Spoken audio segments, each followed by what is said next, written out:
Hello my YT family, welcome back to our YouTube channel Mandeep official में आप सभी लोगों का स्वागत है। अगर आपने मेरे चैनल को सब्सक्राइब नहीं किया है तो सब्सक्राइब कर लीजिएगा और साथ ही साथ में बेल आइकन को प्रेस करना ना भूलें, क्योंकि मैं जितनी भी अच्छी अच्छी मोटिवेशनल स्टोरीज़ आप लोगों के लिए इन्फॉर्मेटिव वीडियोज़ में लेकर के आने वाली हूँ, तो उन सभी के नोटिफिकेशन आपके पास में आते रहेंगे। तो चलिए आज की कहानी को शुरू करते हैं। अगर आप समय की कदर नहीं करेंगे तो समय आपको बर्बाद करने में वक्त नहीं लगाने वाला। ये कहानी इसी चीज़ को एक सिद्ध करती हुई कहानी है जो कि मैं आप लोगों के लिए आज लेकर के, तो वीडियो के लास्ट तक बनी रहिएगा, चैनल को सब्सक्राइब कर लीजिएगा।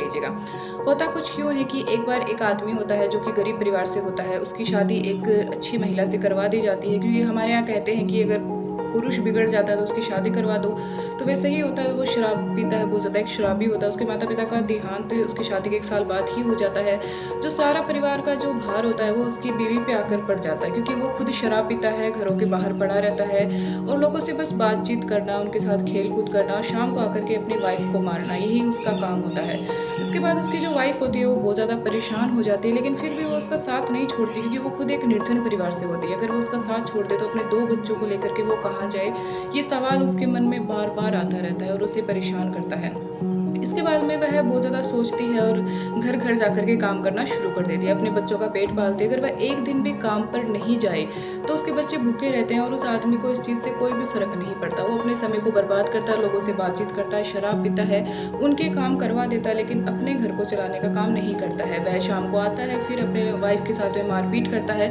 आसपास के लोगों को ये चीज़ बहुत बुरी लगती है। आसपास के लोग उसे समझाते हैं कि तुम ऐसा मत करो, ये तुम्हारी वाइफ है, तुम्हारे 2 बच्चे हैं, तुम इनका ध्यान रखो, इन्हें खाना खिलाओ, इन्हें अच्छे से पढ़ाओ लिखाओ, अपनी बीवी का ध्यान रखो, ताकि ये भी तुम्हारी अर्धांगिनी है। लेकिन वह किसी की बात नहीं सुनता है, सब कुछ इग्नोर कर देता है। इसके बाद में कुछ टाइम ऐसा आता है कि एक बहुत ही भयंकर महामारी चारों तरफ फैल जाती है, जिसे हम सब जानते हैं कोरोना के नाम से। सब कुछ बंद हो जाता है, लोग एक दूसरे के घरों में आना जाना बंद कर देते हैं, एक दूसरे से बातें करना बंद कर देते हैं। लेकिन वह गरीब परिवार से होते हैं, उनके घर का जो रोज़गार होता है वो रोज़ कमाओ और रोज़ खाओ, रोज़ कुआँ खोदो, रोज़ पानी पियो, इसी से ही होता है।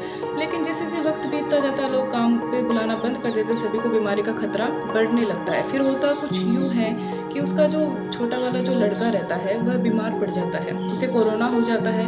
अब वह ये सोचता है कि अब मैं अपने बेटे का इलाज कैसे कराऊँ। वह घर घर जाता है, लोगों से मदद मांगता है, जिनके पास वह रोज़ पड़ा रहता है उन लोगों से भी वह मदद मांगता है, लेकिन वो लोग उसकी मदद नहीं करते हैं।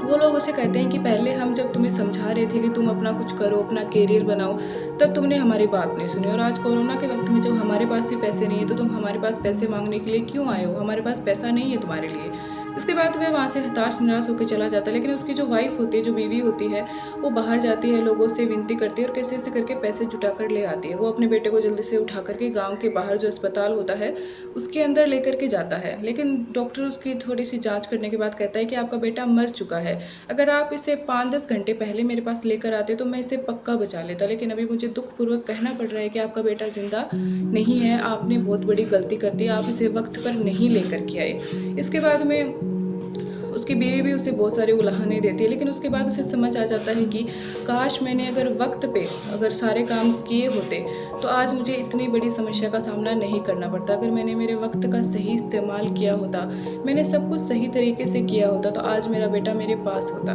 सो माय वाईटी फैमिली, ये कहानी सुनाने का मेरा मोटिव यही है कि वक्त को बर्बाद मत कीजिए। आपको आपकी लाइफ में जो कुछ बनना है, आपको जो कुछ अचीव करना है, उस पर वर्क कीजिए और लास्ट में आप खुद के खुद ही काम आओगे। जो दूसरे लोग हैं वो आपके काम नहीं आने वाले। और अगर आप वक्त को बर्बाद करेंगे तो वक्त आपको जल्दी ही बर्बाद कर देगा।